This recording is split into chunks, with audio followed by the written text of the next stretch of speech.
Iran ಮತ್ತು America ನಡುವಿನ 2 ವಾರಗಳ ಕದನ ವಿರಾಮ ಜಾರಿಗೆ ಬಂದ ಕೆಲವೇ ಗಂಟೆಗಳಲ್ಲಿ ಇರಾನ್ ಮೇಲೆ ದಾಳಿ ನಡೆದಿದೆ.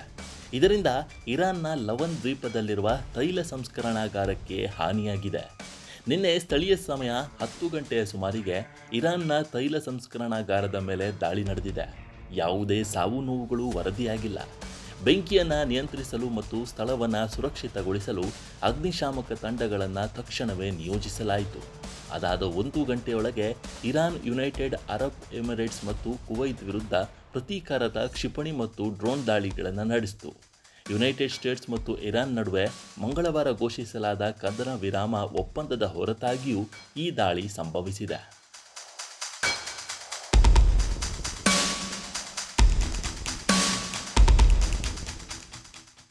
ಅಮೆರಿಕ ಅಧ್ಯಕ್ಷ ಡೊನಾಲ್ಡ್ ಟ್ರಂಪ್ ಬೆದರಿಕೆ ಹಾಕಿದ ನಂತರ ಸಂಪೂರ್ಣ ವಿನಾಶವನ್ನು ತಡೆಗಟ್ಟುವ ಪ್ರಯತ್ನದಲ್ಲಿ ಈ ಒಪ್ಪಂದಕ್ಕೆ ಬರಲಾಯಿತು. ಇತ್ತ ಅಮೆರಿಕ, ಇಸ್ರೇಲ್ ಮತ್ತು ಅಮೆರಿಕದ ನಡುವಿನ ಕದನ ವಿರಾಮದ ಕುರಿತು ಭಾರತ ಮೊದಲ ಪ್ರತಿಕ್ರಿಯೆ ನೀಡಿದೆ. ನಾವು ಕದನ ವಿರಾಮವನ್ನು ಸ್ವಾಗತಿಸುತ್ತೇವೆ ಮತ್ತು ಅದು ಪಶ್ಚಿಮ ಏಷ್ಯಾದಲ್ಲಿ ಶಾಶ್ವತ ಶಾಂತಿಯನ್ನು ಸ್ಥಾಪಿಸುತ್ತದೆ ಎಂದು ಆಶಿಸುತ್ತೇನೆ ಎಂದು ಸಚಿವಾಲಯದ ಹೇಳಿಕೆಯಲ್ಲಿ ತಿಳಿಸಿದೆ.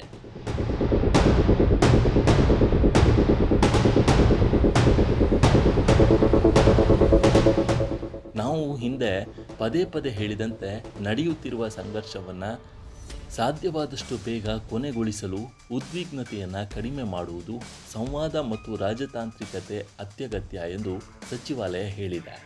ಈ ಸಂಘರ್ಷ ಈಗಾಗಲೇ ಜನರಿಗೆ ಅಪಾರ ನೋವನ್ನುಂಟು ಮಾಡಿದೆ ಮತ್ತು ಜಾಗತಿಕ ಇಂಧನ ಪೂರೈಕೆ ಮತ್ತು ವ್ಯಾಪಾರ ಜಾಲಗಳಿಗೆ ಅಡ್ಡಿಪಡಿಸಿದೆ.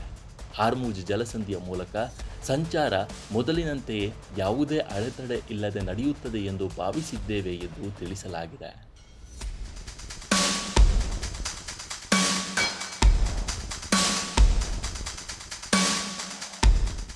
ಅಮೆರಿಕ, ಇಸ್ರೇಲ್ ಮತ್ತು ಇರಾನ್ ನಡುವಿನ ಕದನ ವಿರಾಮದಿಂದ ಮಧ್ಯಪ್ರಾಚ್ಯದಲ್ಲಿ 1 ತಿಂಗಳಿಗೂ ಹೆಚ್ಚು ಕಾಲ ನಡೆಯುತ್ತಿದ್ದ ಹೋರಾಟ ನಿಂತಿದೆ.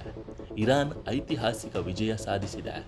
ಡೊನಾಲ್ಡ್ ಟ್ರಂಪ್ ತಮ್ಮ ಬೆದರಿಕೆ ದಾಳಿಗಳಿಂದ ಹಿಂದೆ ಸರಿದು 2 ವಾರಗಳ ಕದನ ವಿರಾಮಕ್ಕೆ ಒಪ್ಪಿಕೊಂಡ ನಂತರ ಇರಾನ್ ಈ ಹೇಳಿಕೆ ನೀಡಿದೆ. ಟೆಹ್ರಾನ್ 10 ಅಂಶಗಳ ಪ್ರಸ್ತಾವನೆಯನ್ನು ಸಹ ಮಂಡಿಸಿದೆ.